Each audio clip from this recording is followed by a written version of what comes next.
ఆర్టీసీకి సంబంధించినటువంటి స్థలాలు చాలా ఏళ్ల నుంచి ఖాళీగా పడున్నటువంటి వాటిని కొన్ని షాపింగ్ మాల్స్ కింద గతంలో కూడా విశాఖపట్నంలో అట్లాంటి ఆర్టీసీ స్థలాల్లోని షాపింగ్ మాల్స్ అవి కట్టుకుని ఉన్నారు. అయితే వైసీపీ హయాంలో వాటిని చెవిరెడ్డి తీసుకోవడానికి ప్రయత్నించారన్నటువంటి అంశం మీదన నిన్న ఆంధ్రజ్యోతి కథనానికి ఇప్పుడు అవి వదిలేసుకుంటున్నట్టు ప్రకటించారు చెవిరెడ్డి కొడుకు మోహిత్ రెడ్డి. తాజాగా ఏదైతే ఆర్టీసీ స్థలాలను లీజు పేరుతో కొట్టేసేందుకు చెవిరెడ్డి భాస్కర్ రెడ్డి ఆయన కుమారుడు మోహిత్ రెడ్డి నడిపిన వ్యవహారానికి సంబంధించి నడిపారు అన్నటువంటి ఆరోపణల నేపథ్యంలో ఓ ప్రకటన విడుదల చేశారు. మేము ఆర్టీసీ స్థలాల నిబంధనల మేరకే తీసుకున్నాం, మార్కెట్ ధర కంటే అధికంగా ఆర్టీసీకి చెల్లిస్తున్నాం, టెండర్ల వ్యవహారంలో మేము ఎవరిని బెదిరించలేదు, ప్రలోభాలకు గురి చేయలేదు. మేము పీలేరు, అద్దంకి, తెనాలి, ఒంగోలులోని స్థలాల కోసం దరఖాస్తు చేసుకుంటే అద్దంకి, ఒంగోలులో మాకు అనుమతులు వచ్చినాయి.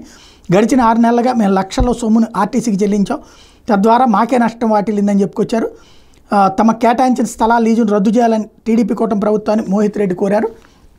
ఇది అక్కడతో వ్యాపారం ఆగిపోయే పరిస్థితి ఉంటుంది.